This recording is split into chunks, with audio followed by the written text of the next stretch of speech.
열왕기하 11장 1절에서 21절.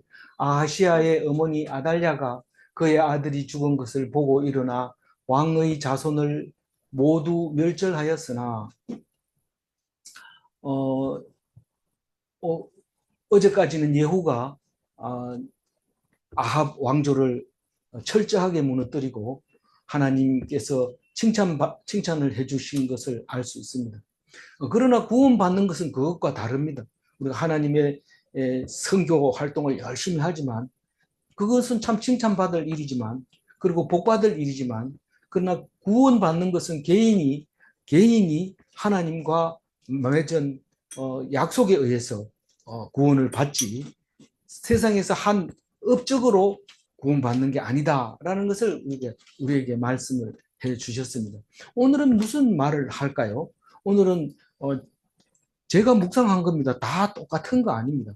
제가 묵상한 거로는 하나님 편에 있으면 죽지 않고 하나님 편을 떠나면 죽는 거다. 그 얘기를 오늘 하시고 있는데 역사를 이야기하는데 꼭 그 얘기했느냐 그런 건 아닙니다. 그래서 다른 걸로도 은혜를 받을 수 있지만 오늘 말씀하는 것은 내가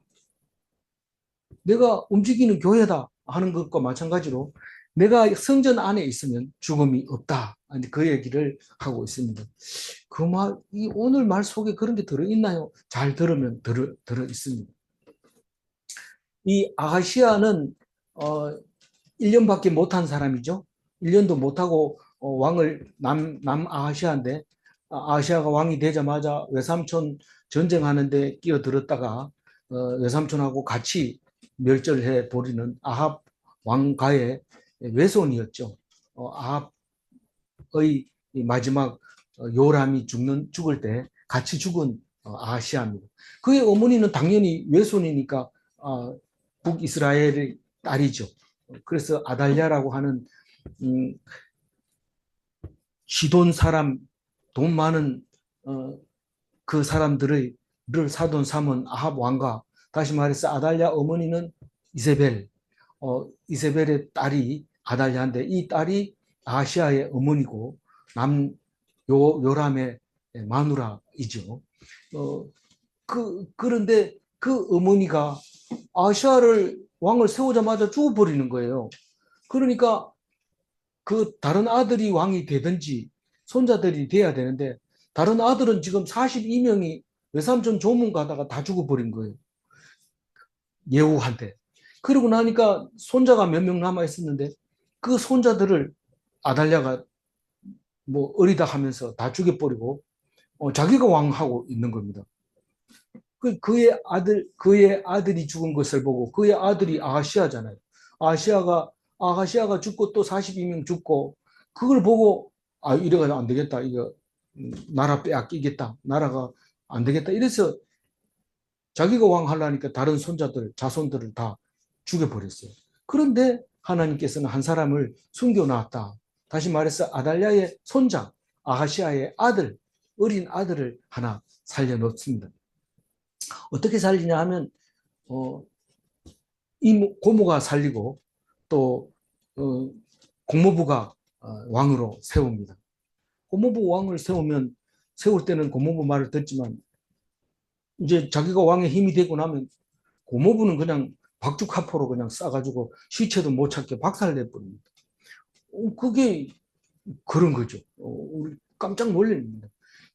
실제로는 성경에는 안 나왔지만 자기 진짜 적장 왕이 될 만한 사람은 그냥 자기 나라도 아니고 다른 나라에 가가지고 그냥 암살해버리고 자기가 왕하고 있는데 어떻게 남한과 북한하고 모양이 그렇게 비슷한지 몰라요. 너무 성경을 읽으면서 많은 것을 깨닫게 되는데 남과 북 이런 것도 비슷하고 실제로 또 남한 사람들이 예수를 많이 믿고 이런 걸 보면 많이 닮은 것 같아요. 그래서 누가 살리냐 하면 2절 읽어볼게요.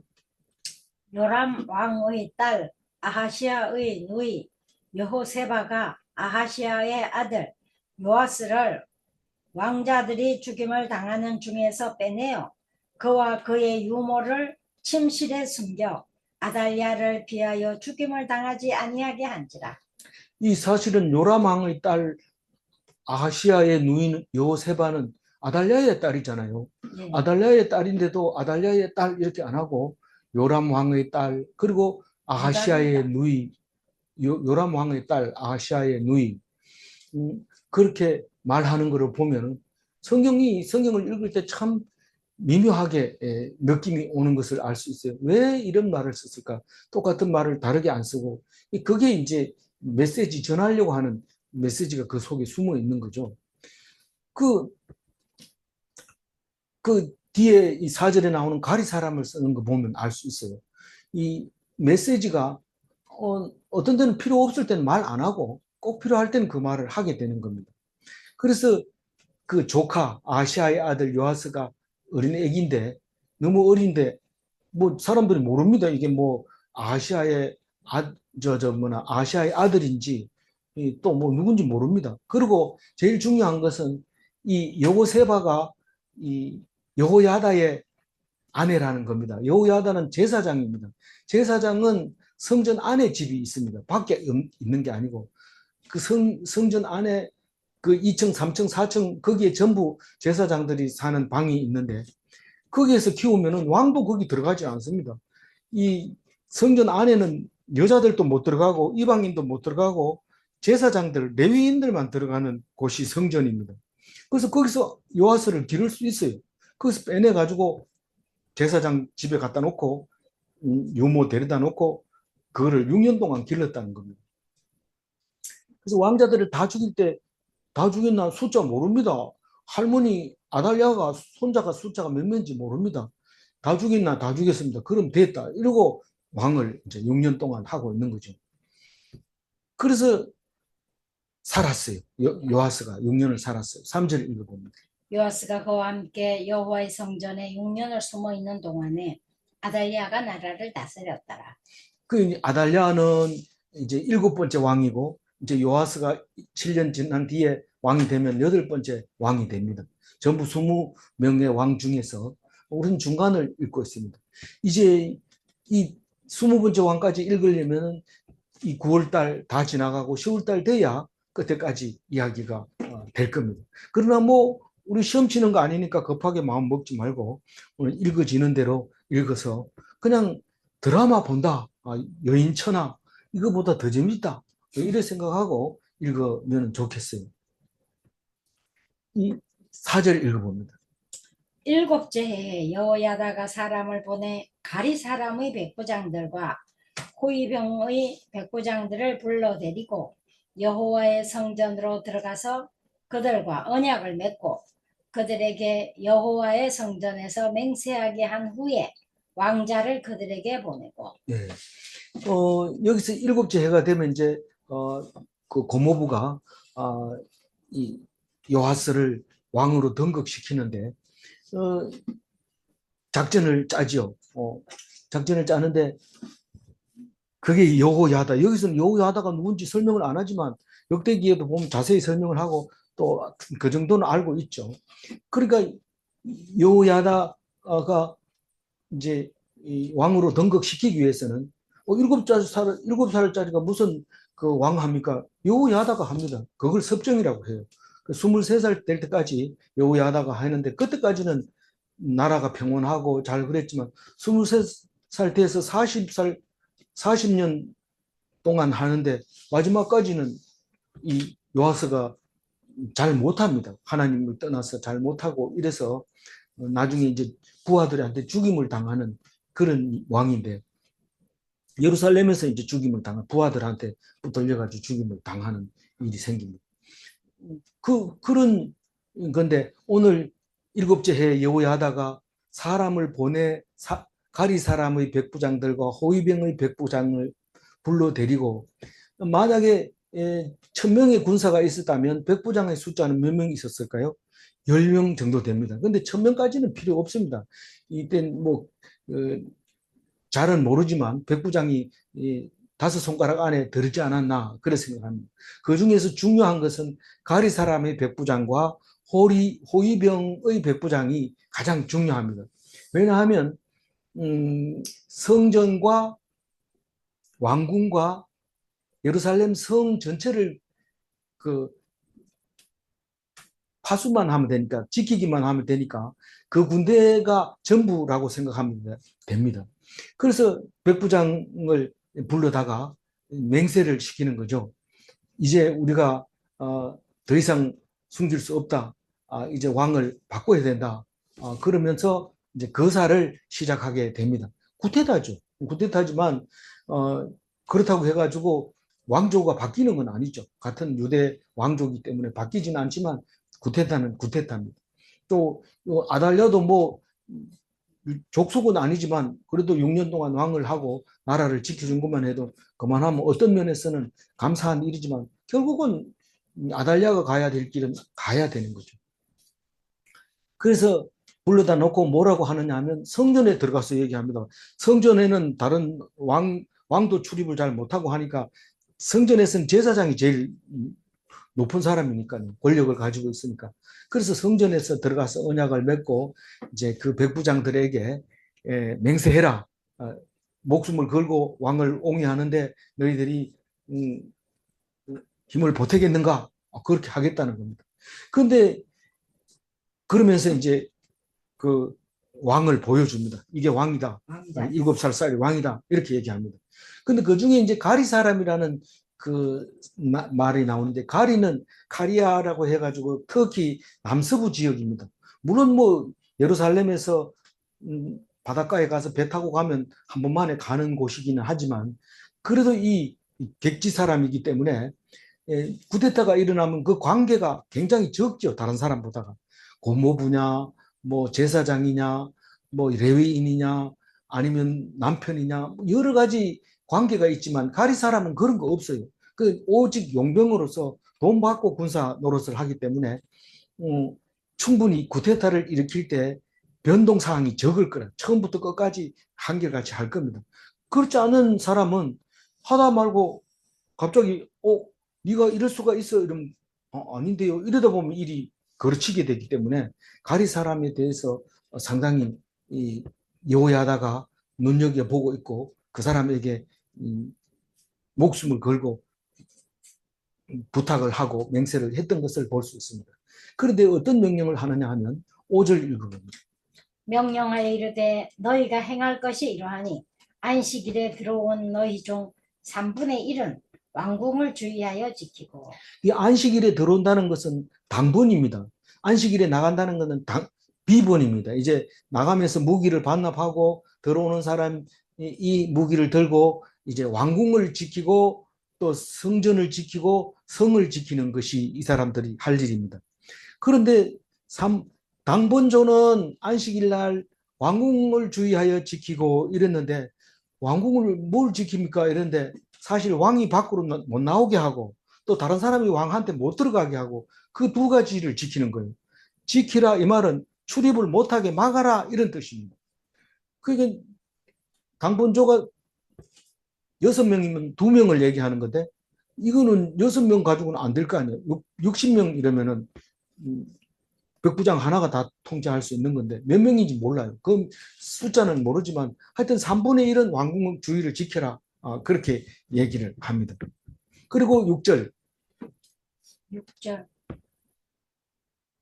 3분의 1은 수로문에 있고 3분의 1은 호위대 뒤에 있는 문에 있어서 이와 같이 왕궁을 주의하여 지키고 이게 왕궁 이거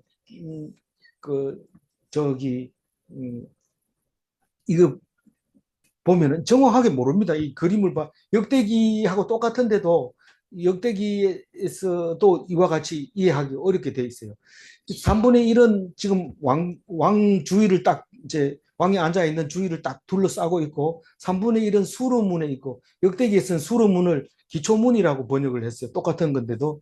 그래서 기초문에 있고 3분의 1은 호위대 뒤에 있는 문에 있어서 이 말은 그 문을 지키고 있고 문 밖에서 또 그 문을 접근을 못하도록 한 번 더 지키는 거죠. 철저하게 왕궁을 지키고 있는 이제 그 당번조를 말하고 있습니다.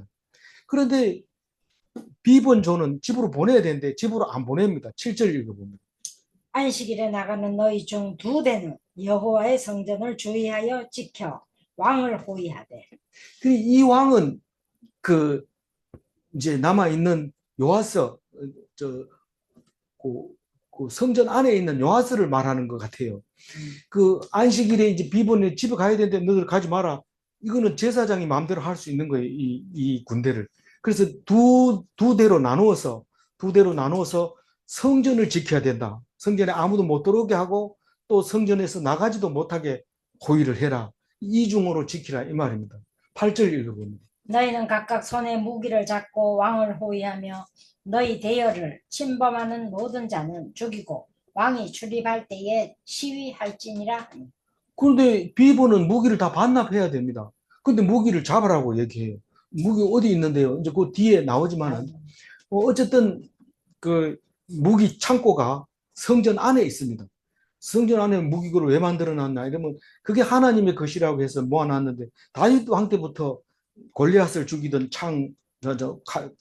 그 골리앗 창으로 죽였죠. 창과 뭐 갑옷과 이런 것도 보관해 놓고 무기고가 성전 안에 보관용으로 비상용으로 숨겨져 있었던 거죠. 그걸 주게 되는 거죠. 그래서 비번은 각각 손에 무기를 잡고 이 말은 이제 여호야다가 무기를 줘서 이제 그 누구를 요하스를 호위하도록 성전 안에는 요하스가 있고 왕궁에는 지금 아달랴가 있습니다.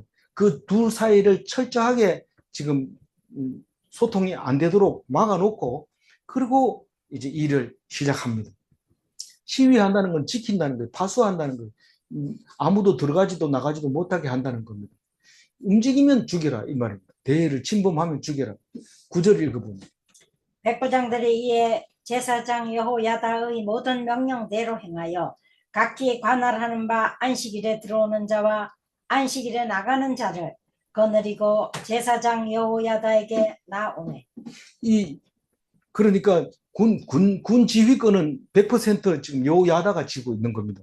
왕이라 해도 명령을 들을 수도 없고 할 수도 없고 그런 상황에서 긴급 사태가 지금 진행되고 있는데 긴박한 상황이죠. 이걸 오래 꾸미고 있으면 안 됩니다. 아주 그 짧은 순간 내 말을 들으라 해놓고 그 사이에 일이 벌어져야 됩니다. 그래서 비번이나 당번이나 다 여호야다의 말을 들음에 10절에 읽어봅니다. 제사장이 여호와의 성전에 있는 다윗 왕의 창과 방패를 백부장들에게 주니. 이게 이제 비번 백부장들에게 줬다 이랬는데 여기는 안 나오지만 역대기에는 성전 안에는 일반 사람이 못 들어오기 때문에 레위인들에게 주매 이렇게 번역을 했어요. 레위인들이 이 창과 방패를 비상용 무기고를 열어서 성전 안에서 무장을 하게 된 것을 알 수 있습니다.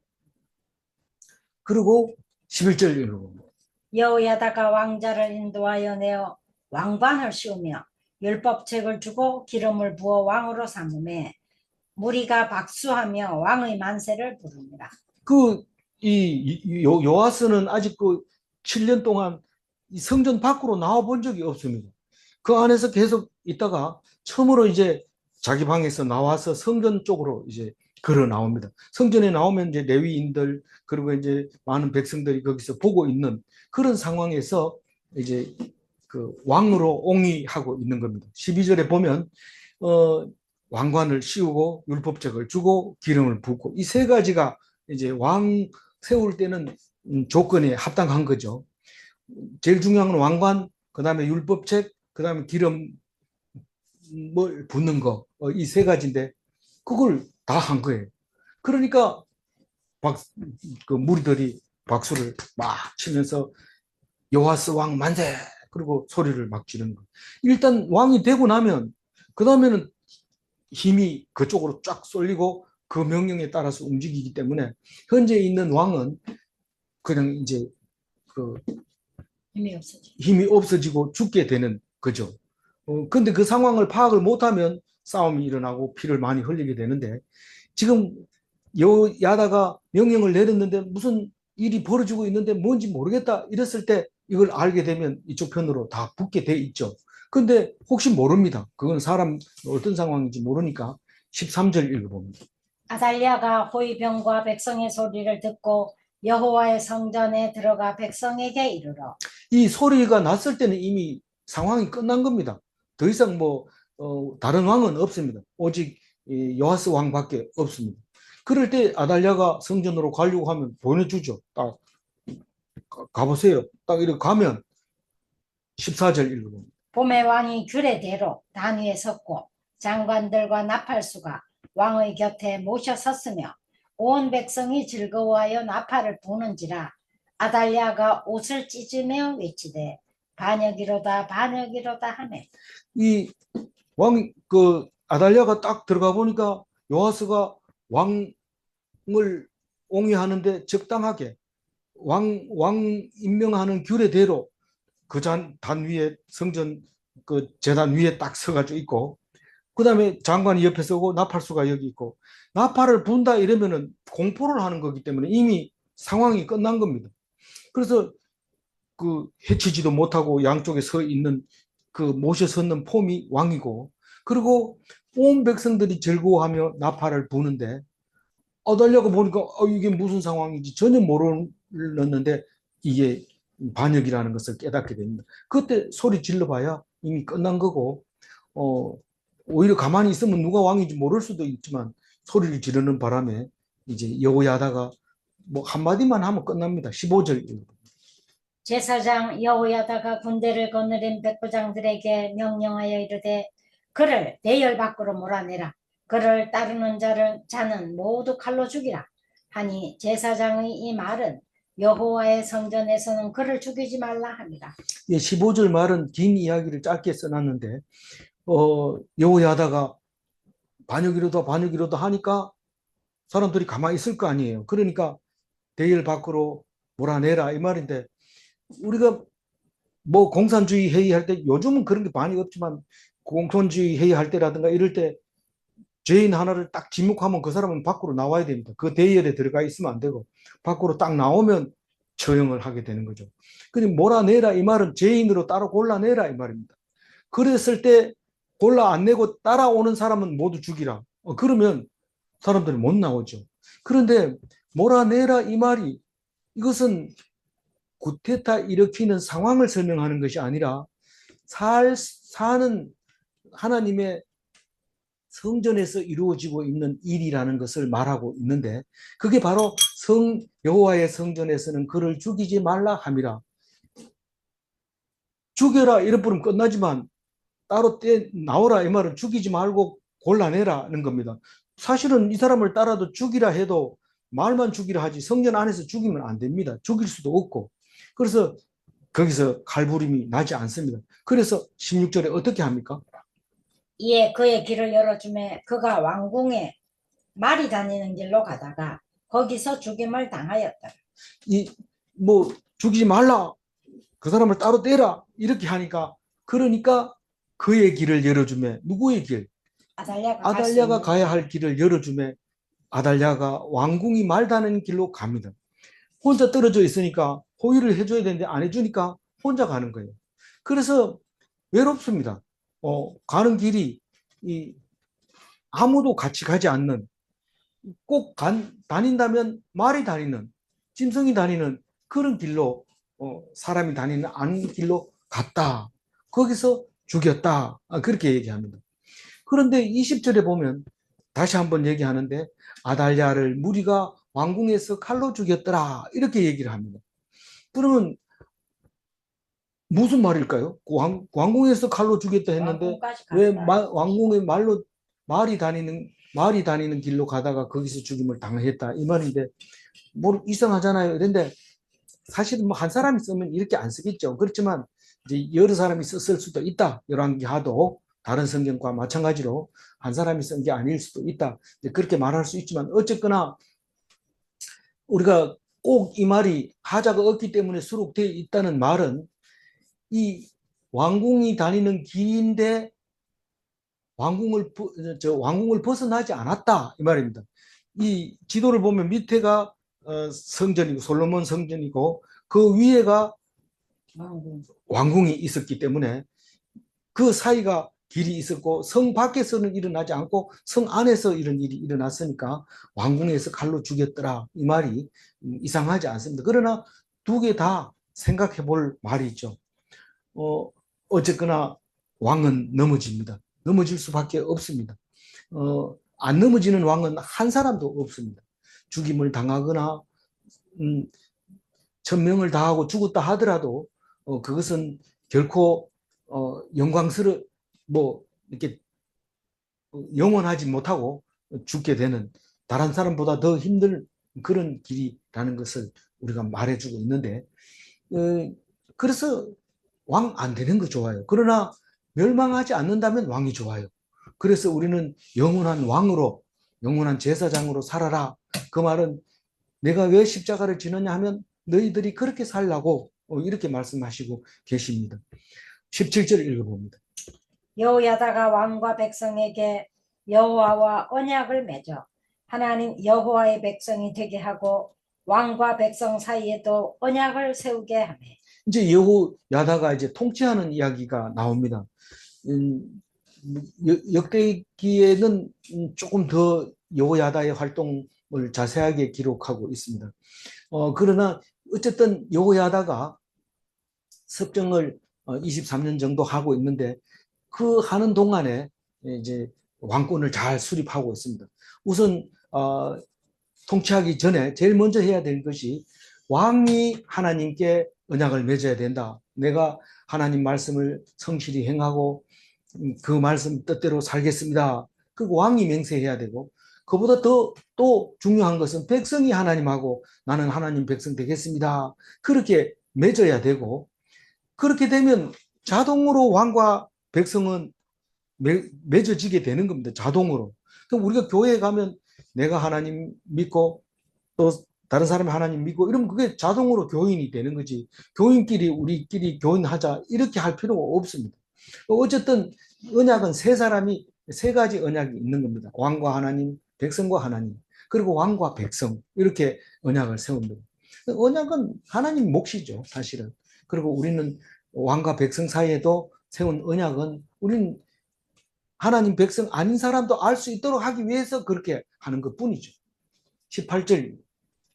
온 백성이 바알의 신당으로 가서 그 신당을 허물고 그 제단들과 우상들을 철저히 깨뜨리고 그 제단 앞에서 바알의 제사장 mat단을 죽이니라. 제사장이 관리들을 세워 여호와의 성전을 수직하게 하고. 우리는 그 하나님과 언약을 맺었다 이러면은 보통 생활하고 똑같은데 말만 하나님하고 언약을 맺은 거, 그걸 말할 수가 있는데, 오늘 18절 이야기는 너희들이 언약을 맺었다면 해야 될 첫 번째가 있는데, 그게 우상을 없애는 거다. 우상을 없애야 하나님을 섬길 수 있는 거지. 우상 놔두고 또 하나님을 섬긴다고 말하는 것은 가정스러운 것이고 간음하는 것이고 그런 것이다. 뭐 다른 용어가 있는데 생각이 안 나네. 그렇게 말하고 있는 겁니다. 그러니까 언약을 세우자마자 제일 먼저 해야 되는 게 바알 신당을 없애는 겁니다. 물론 북이스라엘은 아합이 본격적으로 이세벨의 바알을 가지고 와가지고 섬기는 것 때문에 음, 예후가 그것을 처단했지만, 이 외손도 역시 이 아달랴가 그걸 가지고 와가지고 남유다도 바알을 섬겼다는 사실입니다. 그러나 북이스라엘만큼은 대대적으로 하지는 않았던 것 같아요. 암만 바람 피운다 해도 본 남편이 있는 사람은 덜 피우죠, 아무래도.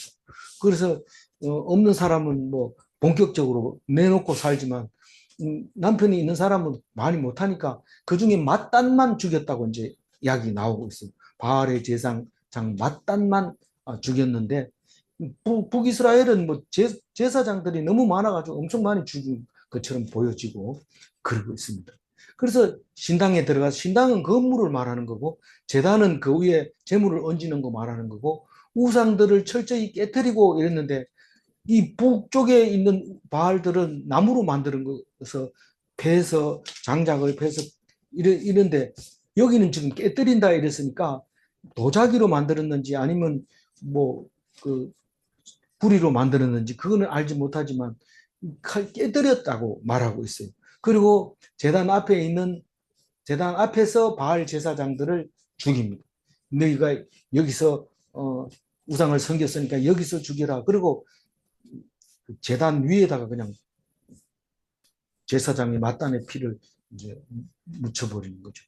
그리고 그 다음에 이제 제사장이 관리를 세워 이랬는데 이 제사장은 여호야다를 말하는 거예요. 여호야다가 관리를 세우는데 뭐 관리를 세우냐면 여호와의 성전을 수직하게 하고, 수직한다는 게 파수한다, 지킨다 이런 말입니다.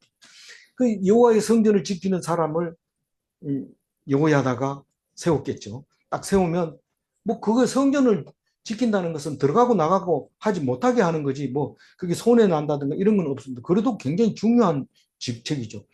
주로 레위인들이 담당하게 되는데 그 성전을 지키게 해놓고 이제 중요한 건 뭡니까? 왕이 중요한 겁니다.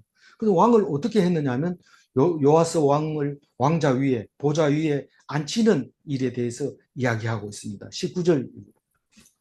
또 백부장들과 가이 사람과 호위병과 온 백성을 거느리고 왕을 인도하여 여호와의 성전에서 내려와 호위병의 문길을 통하여 왕궁에 이르매 그가 왕의 왕좌에 앉으니.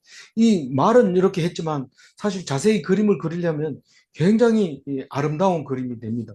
이 한 번도 성전을 나와보지 못한 요아스가 이제 성전을 나와서 왕궁으로 가서 왕자의 보좌에 앉는 그 모습인데 이건 행진이죠.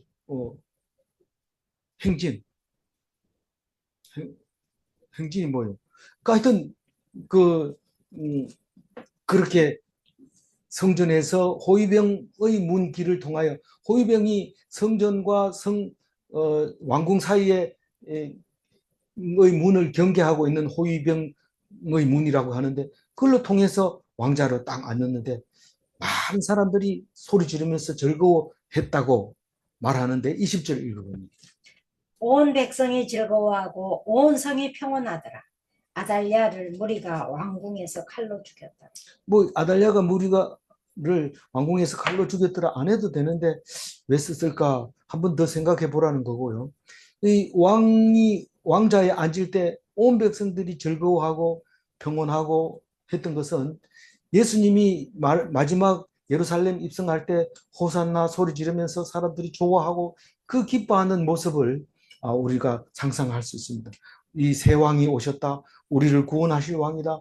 그렇게 좋아하던 백성들의 모습이 아마도 예수님이 그 예루살렘 입성 때는 열왕기하 11장 20절 말씀이 생각이 나게 충분했을 거라 그렇게 생각이 되어집니다. 이제 마지막 21절 읽어봅니다. 요아스가 왕이 될 때에 나이가 7세였더라. 나이 7살에 왕이 되어서 40년간 통치를 했는데 남유다 20명의 왕 중에서 8번째 왕입니다. 이 8번째 왕 가지고 20번째까지 하려면 좀 긴 시간이 필요합니다.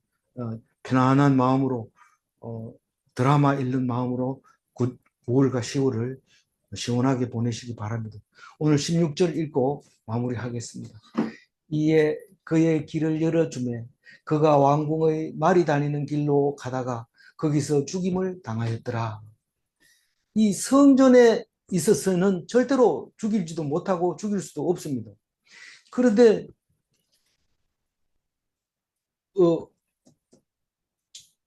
아달랴의 길은 왕궁의 말이 다니는 길에 그게 아달랴가 갈 길이고 거기서 죽을 장소였다 하는 것입니다.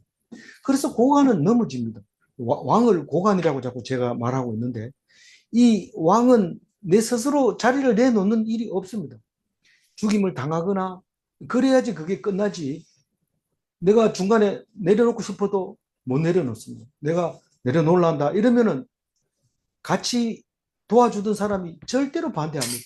우리가 이걸 내려놓으면 우리 다 죽습니다. 우리가 살려면 지켜야 됩니다. 끝까지 지키다 결국은 왕은 죽게 되는데 그게 고관처럼 넘어진다. 예수님이 그렇게 시편을 이용해서 말씀하실 때에 무슨 뜻인지 알아들어야 됩니다. 우리는 왕이 되려면 영원한 왕이 되어라. 그래서 왕 같은 제사장으로서 나 전에 왕 했지만 이건 안 할래. 그런 왕은 없습니다. 영원한 왕이 되어야 됩니다. 안 그러면 무너지게 되는 거죠. 질문합니다. 우리는 움직이는 교회인가? 우리는 성전이 지금 예루살렘 성전도 없고 법궤도 없고 제단 뿔도 없는데 어떻게 죄를 짓고 살 수 있습니까? 우리가 교회이기 때문에 하나님 앞에 나아가면 제단 뿔을 잡은 거니까. 그러니까 절대로 죽이지 않습니다. 그래서 우리는 움직이는 교회니까 완전히 죽음에 대해서는 자유로운 거죠. 이 두 번째 질문, 하나님이 함께 하시면 죽음이 없는가? 또 오늘 그 말이 여호와의 성전에서 그를 죽이지 말라 함이라. 그 말이 하나님과 함께 하시면 죽음이 없다는 뜻입니다. 점진적으로 예수님께서 가르쳐주고 계시는 것을 알 수 있습니다. 기도하겠습니다. 하나님 감사합니다. 요아스가 이제 왕이 되었습니다. 그럼에도 불구하고 우리들은 세상이 어떻게 돌아가든지 간에 하나님께서는 나를 바라보지 않고 세상을 바라보고 더 좋은 것을 바란다면 나와 아무리 약조했다 하더라도 허탕이다. 그러니까 나 말고 딴 눈 곁눈질 하지 마라. 하나님 제일로 살아라. 가장 좋은 것으로 너희에게 주신다. 절대로 죽이지 않는다. 영원한 왕으로 삼아 주신다 하실 때에 기쁨과 감사와 즐거움으로 하나님께 영광 돌리며 늘 기도하는 사람으로 살게 하여 주옵소서. 감사드리옵고 우리 주 예수 그리스도 이름으로 기도 올리옵나이다. 아멘.